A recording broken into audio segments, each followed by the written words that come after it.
Good evening friends, welcome back to my channel Shilpi's blog. তোমরা সবাই কেমন আছো? আশা করি ভালো আছো। আমরাও ভীষণ ভালো আছি। তো তোমাদেরকে আমি আমার রান্নাঘর নিয়ে যাব। তো চলো আমার সাথে আমার রান্নাঘরে। তো এই যে দেখো, 200 গ্রামের মতো মানে ময়দা নিলাম। ময়দাটার মধ্যে দুই দুই চামচের মতো মানে ঘি দিয়ে দিলাম। ঘি দেওয়ার পর তারপর মানে এটা একটু ভালো করে মানে মেখে নিতে হবে।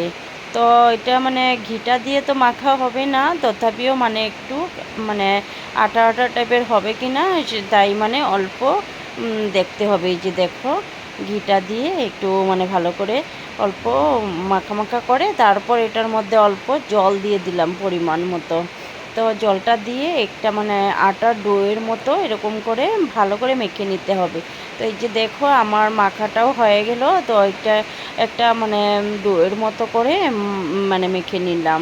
তো একদম সফট করে মেখে নিতে হবে। তারপর এটার থেকে লিচি কেটে নিলাম।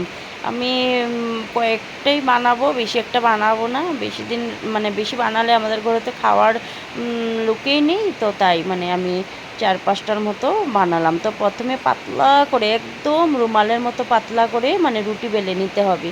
আর অল্প কর্নফ্লাওয়ার দিতে হবে, তাহলে মানে খাজাগুলো মানে একদম মচমচা হবে।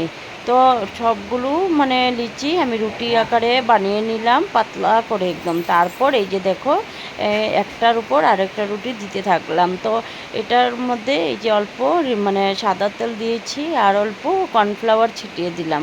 দিয়ে রুটিগুলো একটার উপর আরেকটা ভালো করে মানে দিতে হবে। দিয়ে তো আমি 5টার মতো রুটি বানিয়েছিলাম। তো 5টায় একটা একটা করে মানে সেম প্রসেসে দিতে হবে। তো দিয়ে দিয়ে এই যে দেখো কীরকম পাতলা দেখতে পাচ্ছ। তো এরকম করে একদম ভালো করে দিয়ে তারপর এটাকে মানে একটা রোলের মতো একটা বানাতে হবে। তো দেখো কে আমাকে হেল্প করছে, চুপি চুপি বলছি কিন্তু। তো এটা আমার গুড্ডু। তো এই যে দেখো আমাকে হেল্প করে দিচ্ছে। তো এই যে রোলের মতো বানিয়ে লাস্টের যে অল্প রয়ে গেল সেটাতে মানে অল্প জল লাগিয়ে তারপরে এই যে দেখো ভালো করে এটাকে একটা রোল টাইপের মানে করে নিল আমার গুড্ডু। তো আমাকে হেল্প করতে ও ভালোবাসে সবসময়। আমি কিছু বানালে ও আমার সাথে থাকেই, কিন্তু আমাকে আবার না করে যে তুমি বলবে না, ও লজ্জা করে। তারপর এই যে দেখো চাকুর সাহায্যে মানে হ্যাঁ, এগুলো মানে আবার কেটে নেওয়া হচ্ছে।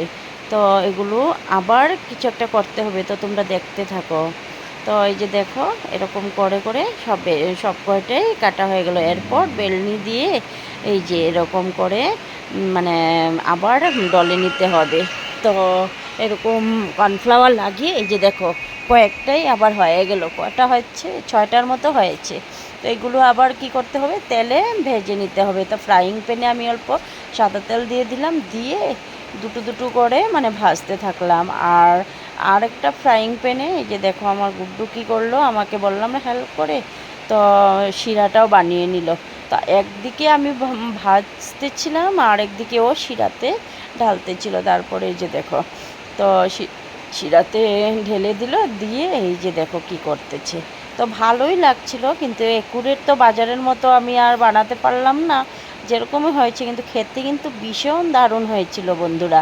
তোমরাও একবার বানাবে, একদম ইজি, একদম মানে শর্টকাট, আর টাইমও একদম কম লাগে। তো এই যে দেখো শিরার থেকে উঠিয়ে নিচ্ছে। তো ও কিন্তু আমাকে সব সময় হেল্প করে। তো এই যে দেখো হয়ে গেল আমাদের খাজা। তো এই যে এখন আমরা মানে খাবো। তো কীরকম হলো আমার ভিডিওটা বলবে তো। যদি ভালো লাগে তোমরাও অবশ্য বাড়িতে বানাবে আর আমাকে লাইক কমেন্ট শেয়ার করবে। Bye bye.